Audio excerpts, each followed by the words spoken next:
প্রিয় মানুষের জীবনে ভালো কিছু ঘটলে কিন্তু মনের মধ্যে এমনি খুশি কাজ করে এবং তার জন্য অটোমেটিক কিন্তু দোয়া চলে আসে।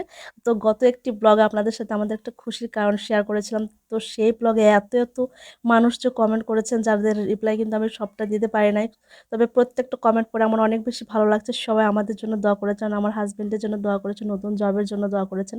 সাথে কিন্তু এও দুঃখ প্রকাশ করেছেন যে আমার প্রিয় জায়গা, প্রিয় বাড়ি, প্রিয় রান্নাঘর ছেড়ে চলে যেতে হবে জন্য। আমি যে কষ্ট পাচ্ছি সেই কষ্টের সাথে আপনারা একটু সাথে হয়েছে। তো এই বিষয়টা কিন্তু আমার কাছে অনেক বেশি ভালো লেগেছে। হ্যালো এভরিওয়ান, আসসালামু আলাইকুম। কাছে দূরে দেশ ও দেশের বাহিরে যে যেখান থেকে আজকের ব্লগটি দেখছেন, আশা করছি আল্লাহর অশেষ রহমতে সবাই পরিবার পরিজন নিয়ে ভালো আছেন। আলহামদুলিল্লাহ, আমার পরিবার পরিজন নিয়ে বেশ ভালো আছি এবং আজকে আপনাদের সাথে শেয়ার করব আরও একটি খুশির খবর। আমি জানি আজকের খবরটি শোনার পর আপনাদের অনেক বেশি ভালো লাগবে, যারা আমাকে ভালোবাসেন, শারমিন আপুকে ভালোবাসেন, শারমিন আপুর পরিবারকে ভালোবাসেন। এই 10 মাসে একটা জিনিস রিয়েলাইজ করেছি, কি জানে, যে ভাড়া বাসা এবং নিজের বাসার মধ্যে একটা তফাৎ আছে।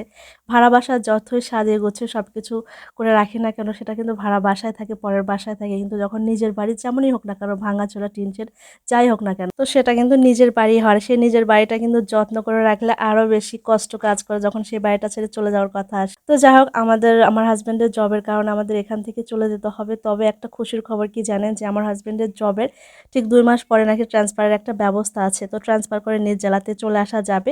তো আমার হাজব্যান্ড চিন্তা করেছে যে বাড়িটা আর ভাড়া দিব না, কারণ ভাড়া দিলে তোমার শখের রান্নাঘরটা কে কীভাবে ইউজ করবে তার কোনো ঠিক ঠিকানা নাই।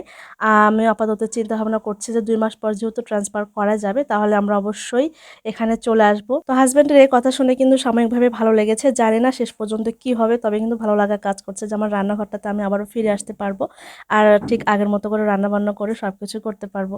তো নিশ্চয়ই আমার এই খুশির খবর শুনে আপনাদের ভালো লাগছে। যদি ভালো লেগে থাকে, একটা লাইকস, একটা কমেন্টস কিন্তু করতে একদম মিস করবেন না।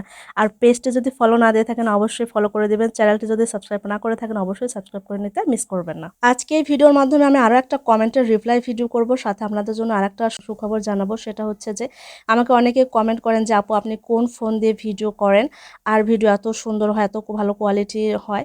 তো দেখা যাচ্ছে আমি নর্মালি আমার হাতে থাকা ভিভো ফোন দিয়ে কিন্তু ভিডিওটা স্টার্ট করেছিলাম, তো সেটা খুবই নর্মাল ছিল। আর এখন যে ফোনটা দিয়ে ভিডিও করি সেটা হচ্ছে স্যামসাং। তো দেখা যাচ্ছে যে ভিডিও করাটা বড় কথা, আপনি যদি স্মুথলি খুব সুন্দর করে ভিডিও করতে পারেন, কাঁপাকাঁপি না করেন, তাহলে কিন্তু অডিয়েন্স দেখবার দেখতেও কিন্তু ভালো লাগবে। আপনি যে ফোন দিয়ে ভিডিও করেন না কেন, ভিডিওর কোয়ালিটি যেমনই হোক না কেন, যদি কাঁপাকাঁপি করেন তাহলে কিন্তু দেখতে একদমই ভালো লাগবে না। আর একটা কমেন্ট আমার ইনবক্সে সবসময় আসে যে আপু, কি আপনি ব্লগ কোর্স করাতে চাচ্ছেন কিনা? আমরা ব্লগ কোর্স করাতে চাই। এর আগে আপনাদেরকে রিপ্লাই করেছি যে আমি কোর্স করাচ্ছি না, তবে করালে অবশ্যই জানাবো।